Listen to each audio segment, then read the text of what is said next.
Welcome to Refugee Radio.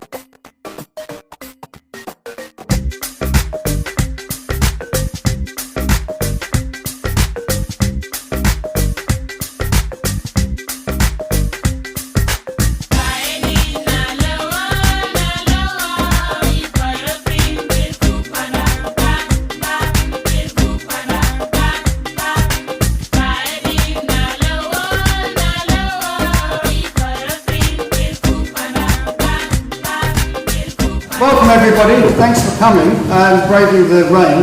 I'm Steve from Refugee Radio, and this is your panel for the iRefugee Should I Stay or Should I Go discussion.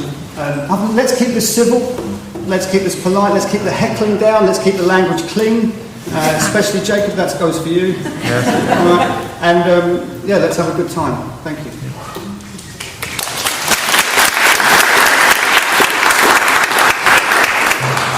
So hello everybody and welcome.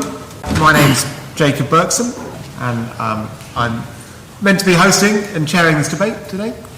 I'm not going to say very much, I hope, because the point of today is really to do the thing that almost never happens, and I think there are interesting reasons why it almost never happens, which is hear from the voices of refugees. So often I think that when we're discussing immigration, migration and refugees, the discussion is about refugees, but we never hear from them. So that's the aim today. The kind of question, what led you to make the decision to leave, the should I go question, and then also sort of what you were expecting on arrival in the UK, or what you were hoping to find here, and a little bit about what you've actually found here, the should I stay question. I think that might be just a nice place to start. Hello everyone, really nice to meet you all today. I'm Rossel, I'm 15 years old and I'm Kurdish from Syria. I've been here for about a year and 2 months now. So obviously I am Kurdish from Syria and I've been living in Syria for about basically the whole of my life, so 13 years. When the war started in Syria, the war was it was kind of away from us, but we were included at the same time. I was 11 years old, no actually I was 9 years old when everything started. And I was that kind of girl that was just trying to be away from everything that's happening. My mom and actually all of my mom's family were trying to just make me stay away from the politics and everything, because that's how much dangerous it was for me. And from a girl at a really young age, it was really dangerous and threatening for me to talk anything about politics, like in public or like outside my house. So, and as a Kurdish as well, some of you might not know, but Kurdistan has just been struggling with trying to gain the identity and building the own country of them. So as being Kurdish, that was even like a more dangerous thing for me to talk about the president, to talk about basically the war itself. So we really didn't want to leave Syria because it was everything that we had. We were really proud of being Syrians and it was really good. We had a really great life there.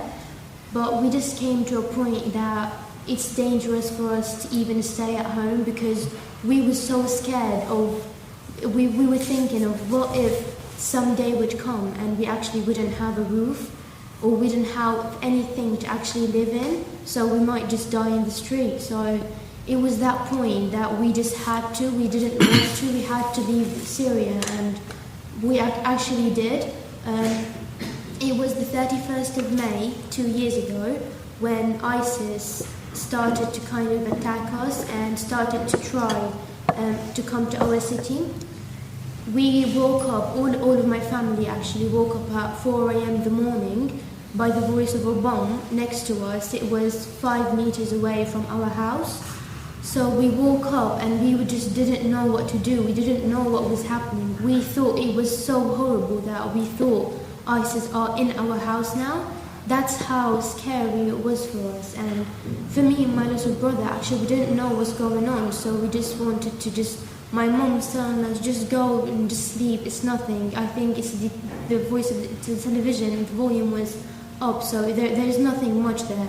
So we just tried to convince ourselves, yeah, it's nothing, it's just the television. So I took my little brother, he's 2 years younger than me. I took him and just told him, okay, just sleep and we'll see, everything's going to be alright in the morning. We couldn't sleep at all because that's how much horrible it was.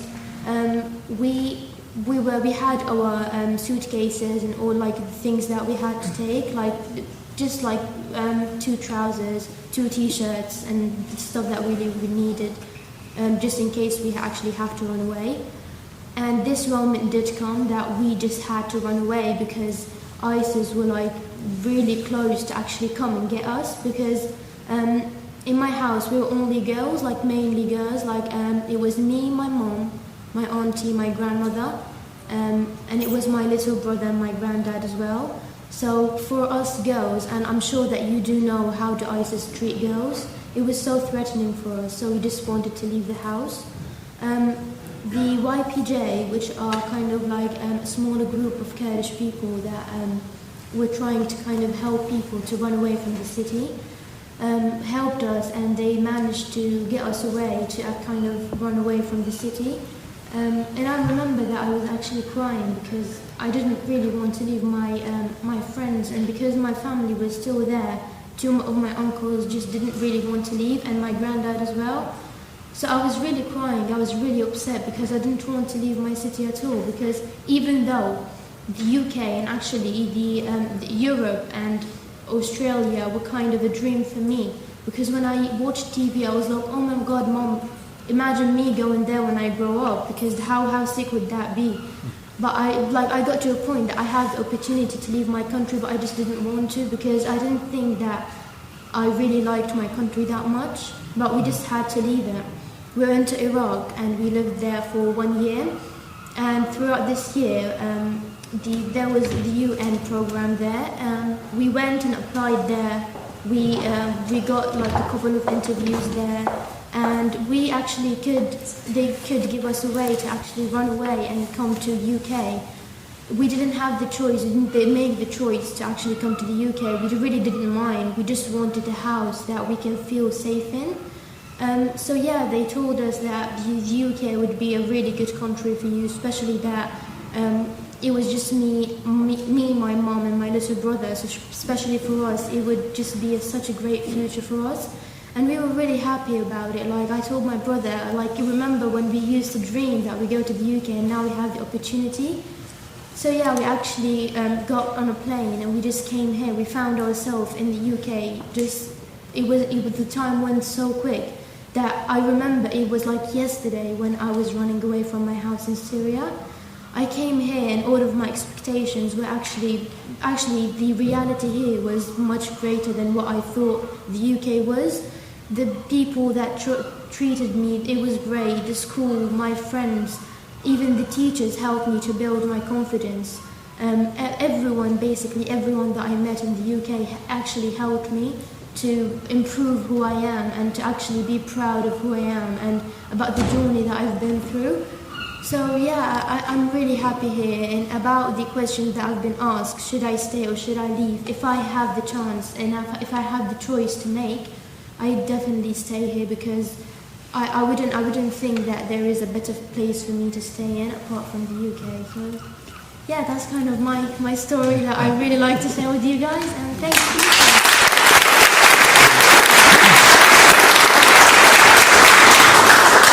Hi everybody, very nice to see you all coming to be part of this event. I'm Alex Tung, originally from Eastern Congo, but also Rwanda, because of all the experiences I'm going to be mentioning about. The question, should I go, should I stay, is too luxury to ask yourself. I do remember vividly, I still remember my parents, asking my parents, why should I go when you're staying? And who am I to disassociate myself with the community where we come from? Where I come from, we have not a concept of I. We use we. And for me, I was saying to my parents, I can't. And they begged me, saying, look, just go. Somewhere, anywhere you find peace, call it, live with the people in harmony and call that place home. And it was the first time they told me that my grandmother died it was left behind because she could not run. By the way, I started with telling you about that question, but where I come from is in Eastern Congo, from a community of semi-nomadic tribe, Tutsi group, who happen to be in Eastern Congo because of the artificial borders in Africa, and because of who they are, being kind of more from Rwandan origin, they became target of persecution for many years. I've seen from childhood, I've seen so many things, burning villages, even what we read news, headlines about Congo being the world capital of rape. I've witnessed such things when I was 9.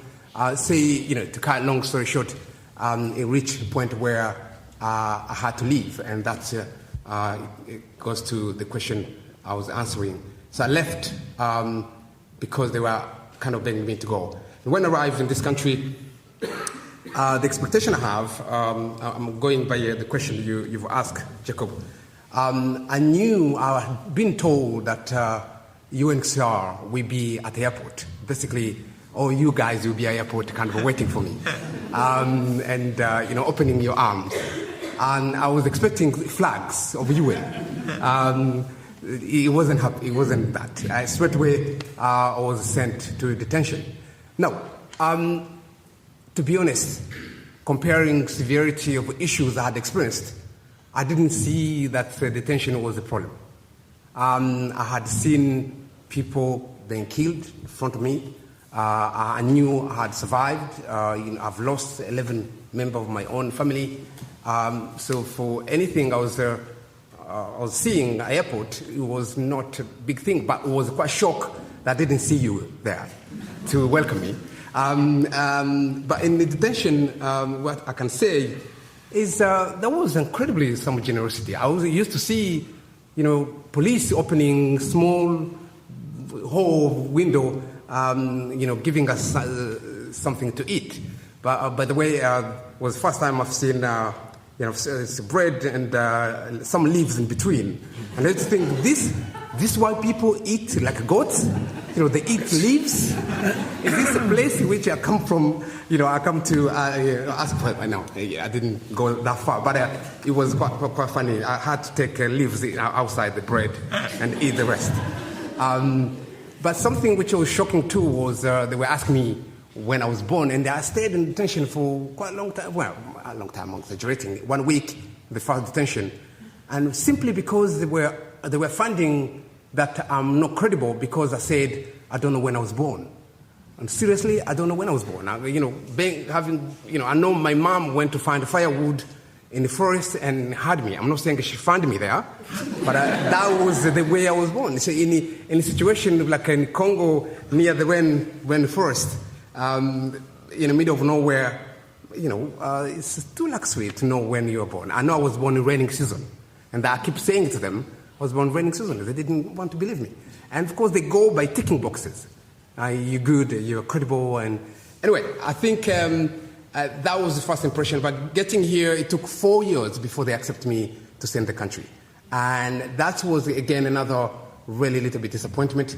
But I enjoyed generosity of people who were involved in volunteering, supporting, and you compare all that goodness versus the system.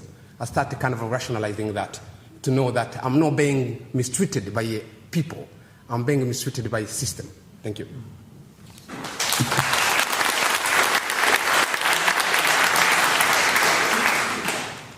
Hello everyone, I'm Kuka Aivo from Southern Cameroon. Nice to see all of you here. I'll just give a brief biography of myself and how it all ended that I found myself in the UK. I was born in a town called Bamenda in southern Cameroon, and I grew up in that town. Have to leave that town to a French part of Cameroon, where I had my education, and it was difficult to have a job in that French part. You know, Cameroon is divided into two, the French part and the English part. So I come from the English part, which was colonized by Britain. So the very first reason that I decided to come to Britain was the root, the link that we had with Britain from the start. So I got involved in this activism because we found out that what was going on between the French and the English speaking, the discrimination was just too much. And our fathers have started the fight before for equal opportunities. They never got through the fight, so we continued it. During that period, I was arrested several times, incarcerated, and all the torture, you know what happened in Africa. I went through everything, and in December 2010, there was a presidential election in Cameroon, and we decided that we have to stop this presidential election and sit on a table, in a negotiating table, and discuss this problem between the French and the English people. It didn't turn out well. The oppressive regime have to hunt us down, and everybody that spoke up have to hunt them down. Fortunately, I escaped to Nigeria and managed, through the help of some friends and relatives, managed to escape from Nigeria and found myself in the United Kingdom. I was very happy to be where I could speak the language. I know the culture already. I knew I was somewhere safe, so I had to approach the authorities and told them, this is what happened to me in Cameroon, so I need your protection now. For the authorities to protect me, I found myself in detention. I was detained in Hammersworth for 6 months. I took it normal. That was immigration detention. I said, okay, maybe you want to check my background from Cameroon, if truly I'm saying the truth about what's happened. It took 6 months. I was in Hammersworth. On one fateful morning, after about 3 attempts to deport me unsuccessfully, one fateful morning I just came and they said, I'm leaving Hammersworth to Portsmouth,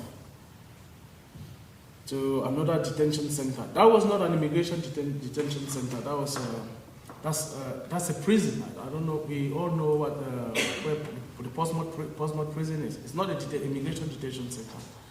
It's for criminals. So I was sent to Portsmouth.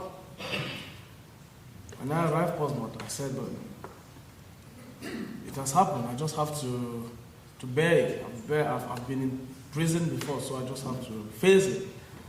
I tried, because I was very quick to react. I will tell you that I was very, very quick to react since I went to Hammersworth. I came through Refugee Radio just because I was fast to search for information, look who to contact, and that's how I came to Refugee. I came to contact Stephen for Refugee Radio. I was still in detention when I contacted Refugee Radio. So when I got to prison in Portsmouth, the very first day, I asked for the computer. I needed to use the computer and the internet. So what I discovered there was that for you to use the computer, they have to give you a password before you log onto the system. The password that you use. So whatever thing you do on that computer, they control it. You don't have any right to anything. So when they told me that, I just sent a short email to my solicitor just to tell him where I was. And that was it. They saw the email and they came directly and shut off the computer. The SIM they gave me was their own SIM they have there at Portsmouth. You don't have right to your own SIM. You don't have right to your phone. So you want to use a SIM, they give you a SIM. So basically, I had no communication. I had no privacy. I couldn't speak anything over the phone or over the internet. Luckily enough, the following morning, the solicitor came and we did some few paperwork, and I was released for temporary admission after a week in Portsmouth. To cut the long story short, because I think people would like to speak as well, I'll still come back to it. I was given a temporary admission and I found myself into the community. I started to volunteer. I said I want to help the community. I need to give back to the community. So I contacted the Red Cross. I had to volunteer with the Red Cross. There's another charity still in London that I try to visit those in prison, which I still do till today. So I've been doing the activism since I left detention, and I'll have a lot more to tell you. I just want the other speaker to say something first, then we'll continue from there. Thank you.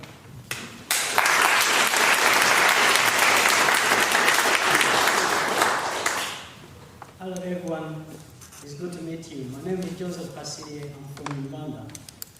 Good to see you. I came in this country not as a refugee. I came here to do my studies, but I was born a gay man and I was living in Uganda. I have no problem with it because we know we have to keep it a secret to live in Uganda if you are a gay man. And I managed that to live in Uganda. So when I joined the college here, that was 2004. Towards the end of 2004, a friend I had in Uganda, I used to live with as a gay man, he got attacked. He was not killed, he survived, but he changed the cities where he used to live. And I called him, I said to him, he said to me, oh, it looks like I got found out now, they know I'm gay. I said to myself, okay, if now they know, they will know about me. Then I made a choice not to go back after consulting all my friends here, and I was like, you don't need to go back. I didn't finish up my colleges because I ran short of money as well. So I was advised by the friends to apply for asylum on the basis of my sexuality. Because before I got here, I didn't know about it, how you can claim asylum on your sexuality. I applied for it in 2005, and it got rejected. They took it to the court, and then it got thrown out as well. They told me you have to keep signing on as you are preparing to go back. I said to myself, okay. I didn't go to sign on, I absconded, and then I ran away. That was 2005. Over the next 9 years, I just lived in hiding because I did not want them to take me back in Uganda. So 2016, I managed to meet up activists, and then I got involved with the pro activities, and then fighting for human rights, and then the gay rights and LGBT asylum rights. I got involved with Movement for Justice. A friend of mine introduced to Movement for Justice.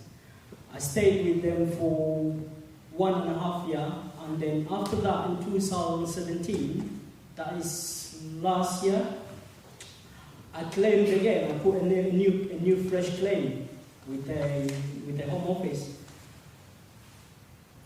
This time, it took them 6 months to give me the appointment to attend my interview. They well knew I was living in South London, where the Home Office is, that is Croydon, and I was living in Mitcham. They took me to Newcastle, 300 miles away from London, to do my interview. And the letter I got, they told me, if you don't attend, it will mean that you failed your interview. I did manage to get the friends to go to Newcastle, and then it took them 2 months to respond to the interview. This time, they granted me to stay here. The question of, should I a refugee, should I stay or should I go? Or am I welcome here? I would say, all the people here in this room, you welcome me, and thank you for that. But the system doesn't. So I'm kind of, should I stay or should I go? I don't think I'll ever decide on that. I'll just leave every day that comes. Thank you for coming.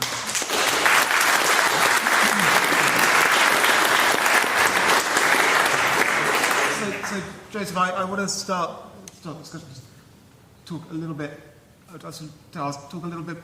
about your experiences with Move for Justice. You obviously met a lot of other asylum seekers, people claiming asylum on political grounds.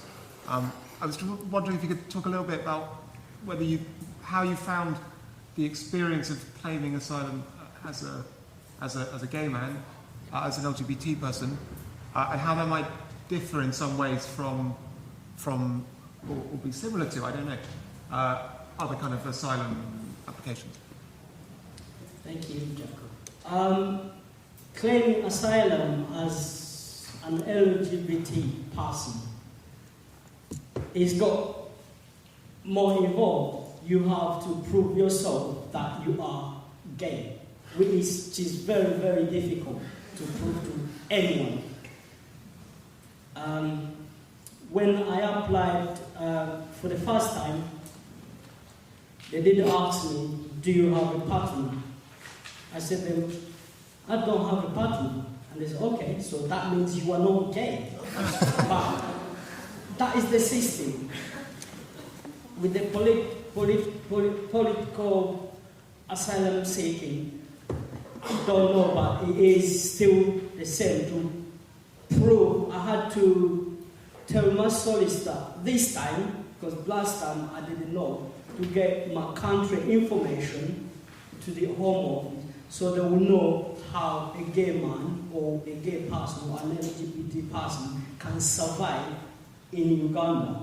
Because I've gone telling them through, from your day of birth, you know yourself, you are gay. And then you know in the society it's not allowed. So from the start, you start learning how you're going to live your life in the society, which I did manage until 25, because I came here when I was 25. And getting here, I had to prove it for the second time for them to believe me. It is very difficult to put your case through as a gay man in the system in the UK. As much as they say, everyone say, oh, it is legal now, you can live as a gay man. Okay. But in the community, still you get picked on. Sitting on a bus, as a black man, I still have my black friends that I live around, associate with a lot. When I'm around, you can still see their faces. It's like, he's there. It's like, what's it all about? Yeah, I'm here. But because the system, they can't do anything to you, that makes you a bit more comfortable. But back home, it's not like that. Once someone says, is there, maybe it could be your last day. Mm-hmm. So, yeah, and I just take it on that. I mean, so not the system, but I mean, obviously, the UK has sort of projects itself sometimes as being somehow progressive because there's gay marriage, there's some sort of pro-gay stuff. David Cameron giving interviews to Attitude magazine, sort of thing. I mean, how have you found the response of the LGBT community here to you, and to kind of struggles for gay liberation back home? What's that been like? to me, the LGBT community, I'm involved because I've got a church where I go in Camden, it's an LGBT church, and then I've got another organization, it's called Rainbow Pilgrims. We're trying to promote our sexuality and then all the history of the LGBT people, and then get to meet all the LGBT asylum seekers, because that's where they can get the really support. The support they get from the government or from the system is just saying it, but it is not happening. It's not on the actual ground. You don't get it. They will say, oh, gay marriage has been recognized and then you can live as a gay couple. But still, you get picked on by the community. On your life, you get, trust me, you get picked on, because I am still get picked on when I'm on the bus or we're walking on the street with a friend. They will still say, oh, he's gay. But the government will say, no, now it's legal. So it's still, I'm not totally confident, and then I'm not, as a gay man, I am not totally, it's not like I'm not, I still feel I'm not accepted. I still have that feeling. You're listening to the Refugee Radio programme. This recording was made during a public discussion in January entitled iRefugee, Should I Stay or Should I Go? The event was held at the Old Courtroom in Brighton, and it was organised by Refugee Radio with Heer Al Kabulan and was chaired by Joseph Berkson of the 1,000 for 1,000 campaign. You can find out more information about these organisations and their work in the community via our website www.refugeeradio.org.uk. My name is Robert Tumangia. I just want to echo on what the panelists have all been highlighting regarding immigration. The first thing which I will say is I am a refugee and I've got refugee status. I come from Southern Cameroon. Just like Aboko has been saying, I've lived here for more than 16 years now, close to 17 years. I was in limbo for more than 15 years. That has taken a toll on my life. I've lost 15 years, I will never get it back. I cannot recover. I've got 2 kids born in this country. It is a challenge. The first thing I must say that the British people are fabulously credible when it comes to the traditional policy of helping those in need. But what is failing most asylum seekers is the system. The system is very appalling. The system is very dehumanizing, I will say it. You understand? And one thing I don't understand, and I'm so grateful that a lot of people here are British, we need to start asking ourselves, why does the British government does not allow asylum seekers to seek asylum in this country and be given the entitlement to work, 1, to fend for themselves, 2, to contribute to the economy and to make this country a better place. In the United States, when you seek asylum, you don't depend on the government. Immediately they give you the right to work, to take care of yourself, and to support the system. In the meantime, the process of asylum application, as much as it is in Germany and other European countries.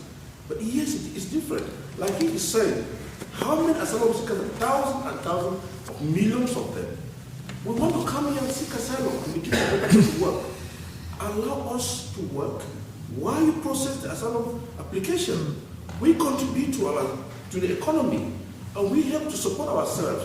When you begin to allow people to live on this culture of depending on the state, even when you even give them that status, they don't want to work anymore. Britain is undergoing austerity, just like the councillor is saying.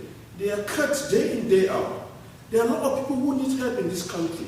People are disabled. The government cannot even care for them. Yet the government is wallowing a lot of money on asylum seekers, whereas they should have given them that right, that okay, I'm going to process your application, but I'll give you the right to work, to support yourself and to support the system. They don't do it. It's something we need to talk about it. It is draining the system and it's not good at all. And it's encouraging this culture whereby when you give you the right to work, when they give you the status, you don't want to work. It is very bad at all. The second thing which I want to talk about is the indefinite detention.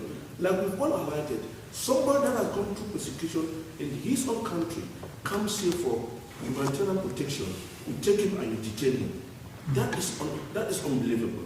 That is appalling. You understand? We need to shut down all these immigration centers.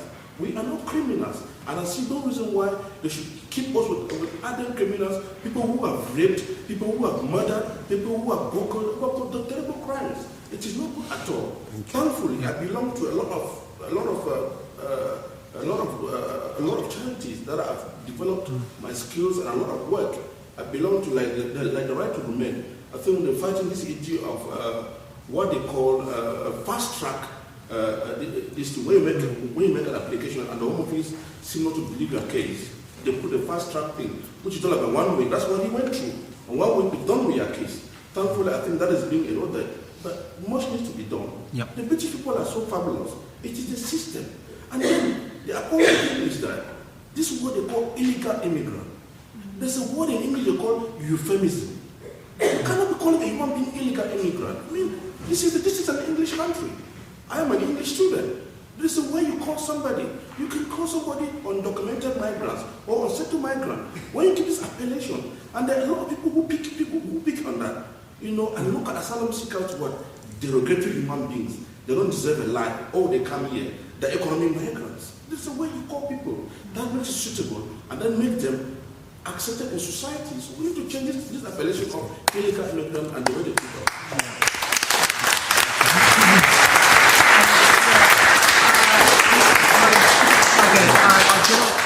Just ask to finish up. The purposes of the way we're treating refugees, and then perhaps also say something about how it should look.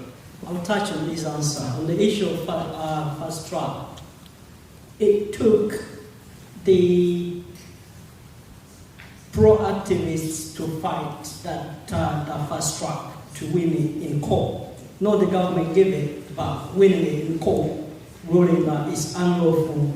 Get an asylum case, fail it, send them back, or appeal from there. It took a court to say to the government, no, that's wrong. So, on the issue of the technologies and then the political system of this country is, I'll touch on the Brexit. In the organization I'm involved in, it was run on the racist vote. I'll call it a racist vote because the government did confuse or did lie to people, like these asylum seekers. They get here, all the European people, they come here, they take all your money, they take all your NHS. So that's why you're not getting drugs. There's no doctors in their hospitals. But these EU people, they come here and work and earn their money, so they don't take anyone's job. But it's the politician when the people think, oh, we going for a referendum, we'll have more jobs or we'll have more care images, but it is gone worse. So that's why they're in the situation of confusion now. Can we stay in the single market? They already knew it's not going to work for them, for Britain, if they are not in a single market. But why did they introduce the referendum? That was a racist vote. On the issue of the detention center, everyone here, I want you to join, join my group, because we are fighting to shut the detention system, not even have a limit on it or shut them because there are no views. I've got some of these leaflets on the door there. Anyone can pick one and then go and read through. We will demonstrate against detention on the 24th of March, and then we'll put it on the Facebook for you guys if you want to come down to fight this. The power never concedes anything if there is no demand. There are some detention centers that have closed, but he's been demanding that he got demanding so they can shut them. There is no use for them. Thank you, guys. So yeah, Russell, I mean, how do you understand the basis of the system here and how should it work? as a refugee, we didn't really choose to come here. We had to. The situations and the conditions in our country made us have to come to here. Obviously, we didn't have the choice to come here. So, if they want us to come back, they need to make sure that we're safe, because at the end we are kind of a little, even though we're not a complete part, but we kind of are a part of the community in here. So I think that if we want to come back there, in my case in Syria, it might look that the war has been on for 8 years now, and I think it's the time for them to actually, the war is finished and Syria is safe again. But actually it is not, because they're only believing what there is on the news, and that's not the truth, because I still have my family in Syria and I do exactly know what's going on there. So I think going back to Syria wouldn't be the best choice that we can make, or the government will make. Basically I just want to say that we are still humans, we still have the rights to live. Being refugees doesn't mean that we have less rights than the normal people. That's just wrong.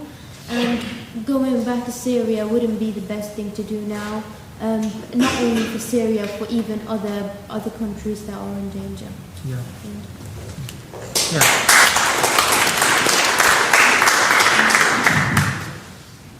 Firstly, let me take opportunity to apologize on behalf of our panel that we focus on experience more than opinion, but I guess it's good too, because you are involved in such work. You already know the answers when it comes to opinion.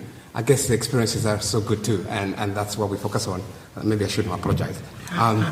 Anyway, to answer the question, two things. I've been doing activism around these issues, and I realize, I'm sorry to say, how little we can achieve through activism. You are stereotyped as being emotional. You go to the parliament with the posters. Frankly, you become kind of like a social group. You leftist, all those names, and really, I went kind of trying to look at a business case around activism. And if you try to look at it, you could achieve a lot but in long time. Long time, really. You could achieve a lot by kind of like raising awareness. You kind of win some kind of a soft hearts who wanted to hear more. But it's really a very challenging approach. Now, going to what should be done, I think two things. Education. I don't know why this is so obvious ways to mainstream all these debates, these discussions, and to be able to change future society. If we need to recycle, a kind of a filter a society, why not? We need to create a future that's similar to kind of campaign on climate, on environmental issues. We need to be filtering societies with terrible attitudes that dehumanize other people. And the only way to do that, I'm not saying we need to brainwash children, but we need to be teaching and preparing public sector workers and education, not just like a training, like a half-day staff development day. It has to be a culture. It has to be a part of culture of the council. With schools, the research shows that children between 7 and 14, that's when they form attitude and values that could last, or last long all their lives. So this is a time when we can actually be able to, instead of doing myth busting or kind of challenging the statistics that are coming out from the Daily Mail, you could educate, we could change the curriculum to be able to respond to these issues. Secondly, law. Is an amazing opportunity there. But again, it requires sophisticated campaigning. It's not just about demonstrating. It requires really being able to lobby MPs so they can be on your side, so they can be able to actually come up with something that will change situation in much more longer term. What is worrying now is that I often said in the past, before Brexit, I used to say that the philosophy of Ubuntu, which is the word from Central Africa meaning human kindness. But behind that philosophy is that I am who I am because of other people. There's no one self-made person. Somehow you've been influenced by teachers, by parents, by family, by friends. You cannot say you are just you. Now, I used to say that, but I thought maybe it's not applicable to this culture, to this country. But it is applicable. Look, Brexit, personally, I argue that it is a result of rise in right-wing populist movements, climate of xenophobia.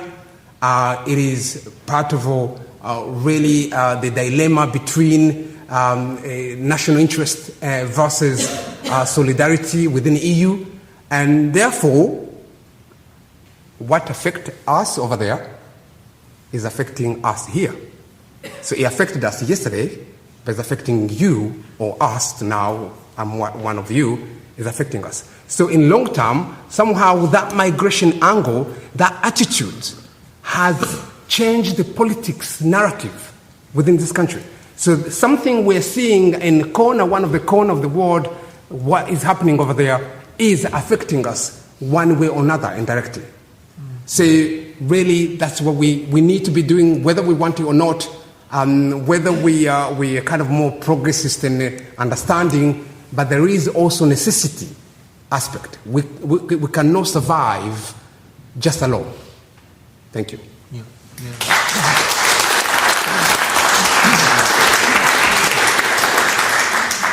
I'm Councillor Andrew Wheels, Councillor for Central Hove.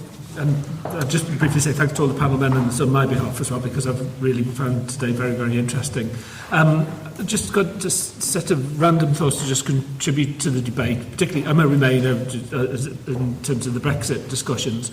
I do accept that part of the reason why Brexit went the way that it did is xenophobia and racism. I also think we as a group need to recognise that particularly poorer cohorts in our society have seen their, certainly since the recession in 2008, have seen their incomes and economic security under great threat. And so it's sort of one of those great big, it's sort of the worst of all worlds in terms of, having that blamed on immigration or whatever is bad, but that's the sort of thing that then ends up people throwing toys out of the pram and just sticking two fingers up to their rulers, and so I'm sure that's part of what happened. I like the remarks about education. I think we take one of the things that's in this is that our schools are particularly good about tackling bullying of all forms, and if you look at the Safe at Will at School survey in the city, there is the bullying rates for migrants are low as they are for other groups, so I think that's particularly encouraging. What is not encouraging is the rise of hate crime, not just in Brighton and Hove but across the country, and that's in there. And I think we need to recognise that. I think also all of us that are on the sort of liberal end of the immigration debate, if you like, need to recognise that there isn't a consensus in this country about immigration, and we need to recognise that we do have neighbours that are very, very concerned about high immigration numbers here and pressure on resources that may, particularly housing and space resources in the southeast that brings. I've been to canvass in by-elections that were caused by Conservative MPs migrating to Brexit and did a lot of to UKIP and did a lot of door knocking in those areas, and you do consistently get from people feeling very vulnerable about a lot of things, their economic security, but also about immigration. So it's something that the politicians respond to. And then the last thing I want to do is say I'm a firm believer is in that the immigration authorities are a law unto themselves. There's no vote in a fair, nice, beautiful, lovely immigration system, and that's part of the problem. And I think that's why those of us with voices have to make them heard very loud and clear. So thank you all for coming today. Just quickly, I thought to mention something which are less of a common knowledge. And if there is any journalist here to probably investigate on that. There is something that is not talked about. Don't read about it in newspaper, but could really be an amazing opportunity to educate the public.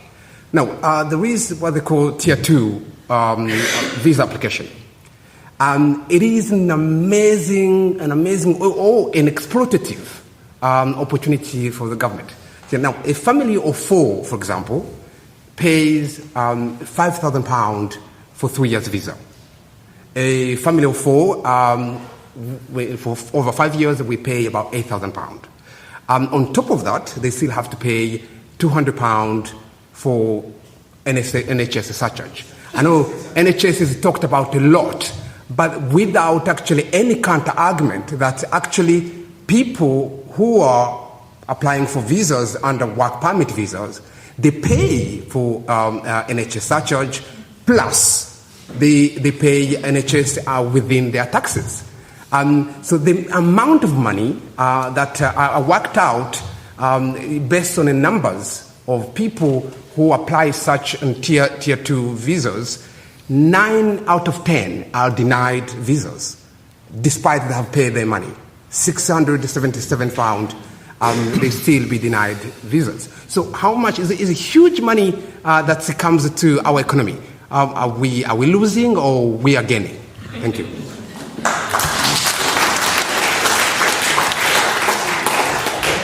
I promise I want to come back. Thank you. No. Thank you. He just mentioned something I was about to say, but I will start by. I'll go back to a councillor. He mentioned about housing problems, and I believe I have a solution for that, a partial solution for that housing problem. If we close down all the detention centers and use these sites to build social housing, it will go a long way.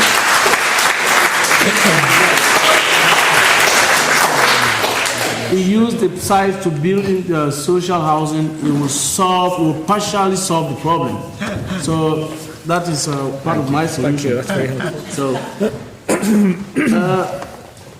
something I want to say is about this NHS social fee. My colleague, the panel member, was saying about it right straight away, and me in particular, we that come from Cameroon, southern Cameroon, we have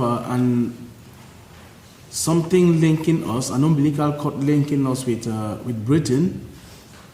Upon that, we are a Commonwealth country.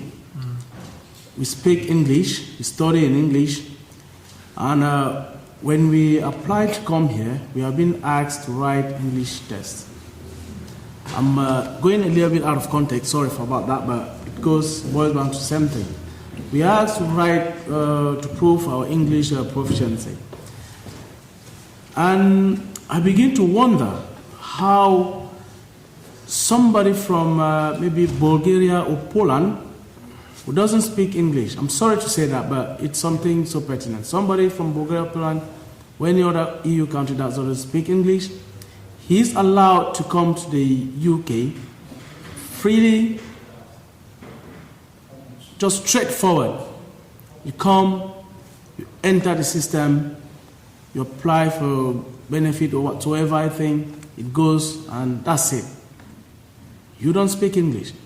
They've not asked you to write any English to prove any English proficiency or something. You don't pay the NHS surcharge. And still yet, the government complained that the NHS is, they are in short of money or whatsoever. Because all of this is not properly handled. It is not said the way it is supposed to be said.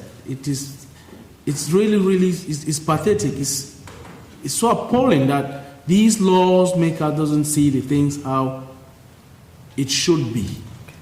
If we actually, on that NHS issue, if we have to make NHS look the way it has to be, if there is an NHS surcharge, anybody applying and coming into UK, let that fee apply to anybody coming from the Commonwealth country or from the EU. That will balance the equation, because when those coming from the Commonwealth countries and whatever they pay the energy surcharge, those coming from the other part, they don't pay. So when there's that treatment, they become that downfall comes because one part has paid, the other part is using the services, and there's that gap. So I still ask the question: why does the people coming from EU, they don't pay the NHS surcharge? Why don't they do the English test before entering into the UK? It should be a flat platform. So that, I think, is a very nice note to finish on. I mean, we're got a couple of sort of quick announcements and then we'll thank the panel. But there is something, I think. This is my reflection on the day, and I'm going to shout out loud now, annoyingly, that this system, there is something very odd about a system that is so unequal, that puts people, in Russell's case, works very well, and is wonderful, and is a great poster child for immigration, and in others, I've got a friend in the audience, 15 years of destruction. I think that this kind of divisions and a very unequal immigration system perhaps is something with my reflection on this. I think that's perhaps deeply, deeply problematic, and that maybe we can sort of focus on our attention on having a system where everybody within the country is on an equal footing, and that might make for a much better and more diverse and more joyous community. So there's my reflection from the panel. There's a few things we should say, because there's lots of events and exciting other stuff. So the first is Alex can talk about his book that he's got a few copies with, which is a very exciting and interesting book. Do you want to say a little word about it? Not much to say, but it's not. I have 4 copies. If anyone want to get them, that's fine. And it's called? Not My Worst Day. It's about my experience in Rwanda and the Congo before I came to this country. To find out more about his story, there's a book there. Can I just one second? A thank you to this member of panel here. This child, it's really sad to see a child of 9 years who left Syria to actually sit here and talk about her experiences. It's really, really, really hard, because I know what she must have gone through. And we really need to applaud her for that.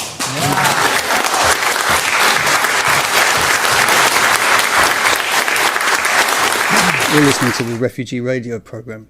This recording was made during a public discussion in January entitled iRefugee, Should I Stay or Should I Go? The event was held at the Old Courtroom in Brighton, and it was organised by Refugee Radio with Heer Al Kabulan, and was chaired by Joseph Berkson of the 1,000 for 1,000 campaign. You can find out more information about these organisations and their work in the community via our website, www.refugeeradio.org.uk.